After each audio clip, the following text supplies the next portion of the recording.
Welcome back to our 2D Tower Defense game tutorial series, and this is episode 4, and today we're diving into enemy behavior.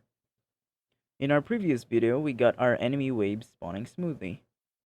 Now in this video, let's go over the objectives.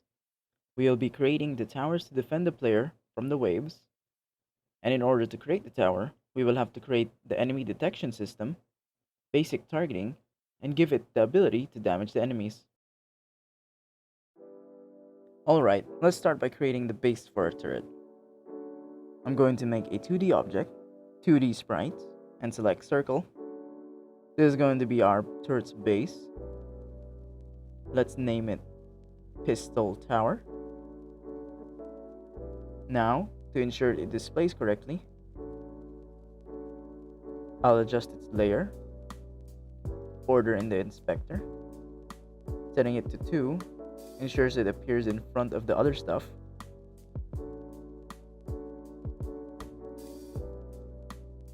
And let's give it a bold red color.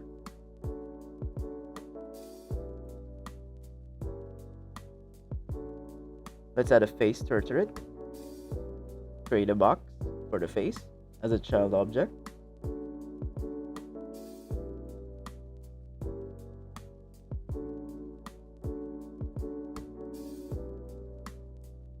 Then, another child object, a larger gray circle. This represents the turret's range. Don't worry about the scale. For now, we'll let the script handle that.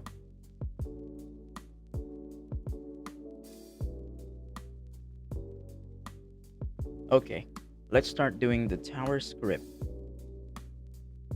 Let's remove these comments first. Let's add some variables. The towers will have 3 variables to them: range, damage, and fire rate. With that, let's add them to the script now. Add some values. You can put whatever you want, but for the sake of this tutorial, I'm going to set mine as this. Now, create a public game object called target. As the name suggests, this is going to be what the tower is going to be shooting at. So how will we get our target? Before we add any more code, we need to go back to Unity and add a new script in the game files.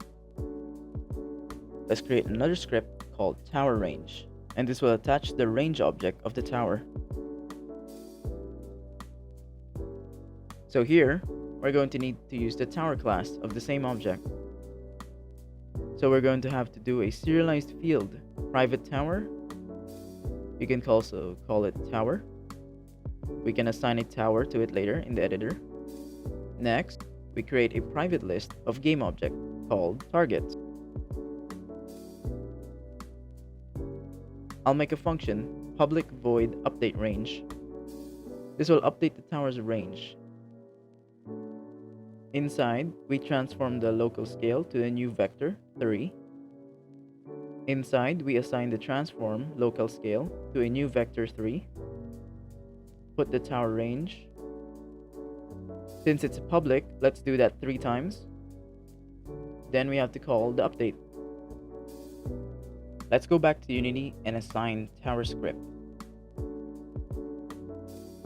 Let's assign it to the pistol tower and add the tower range script to the range object.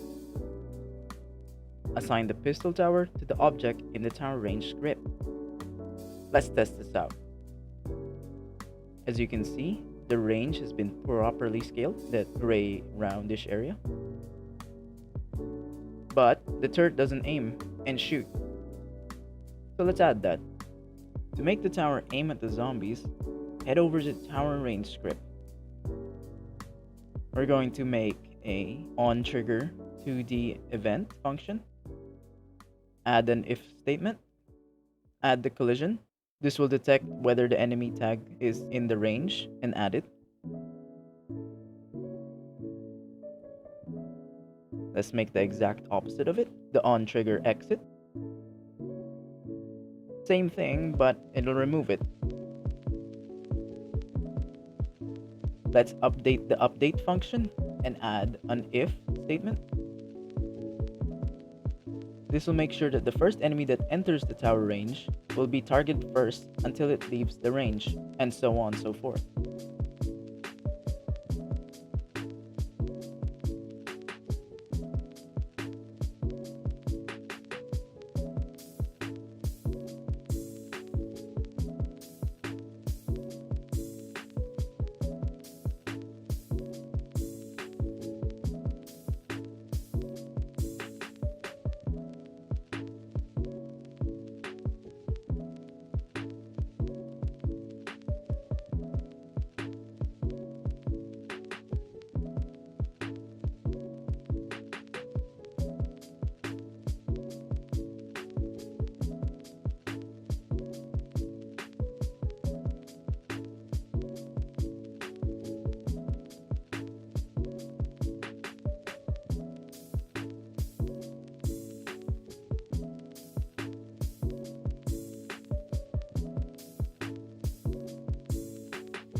Let's test it out.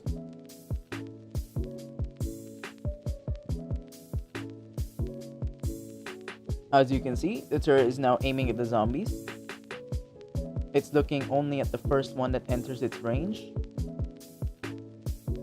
If you think it skipped the fast one, the green one is actually the second one that entered its range.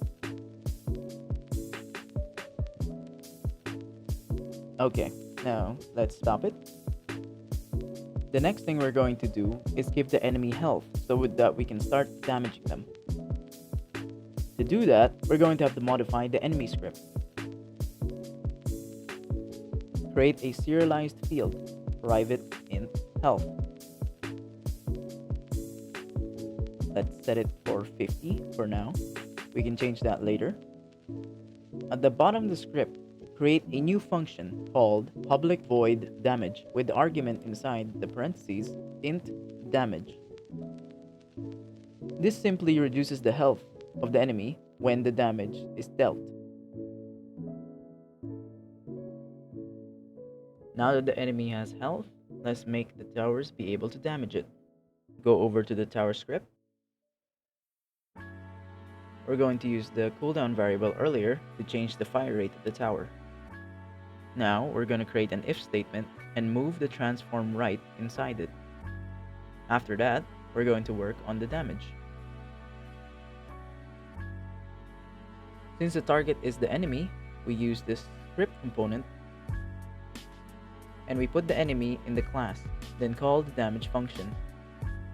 This will decrease the health of the enemy depending on the damage of the turret. Since we set it to 25, it does 25 damage per shot.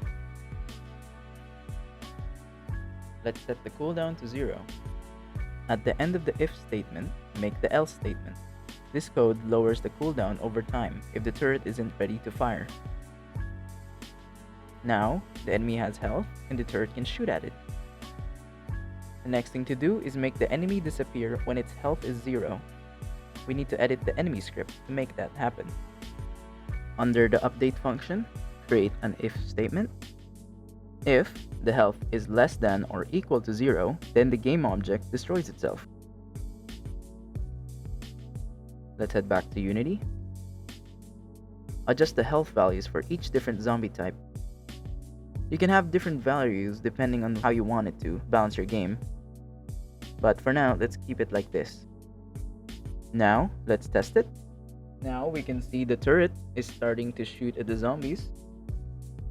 And when their health reaches 0, they phase out of existence. That sums up about all the objectives in this video. In the next video, we'll be adding a more complex targeting system for the turret. Hope you learned something from this video.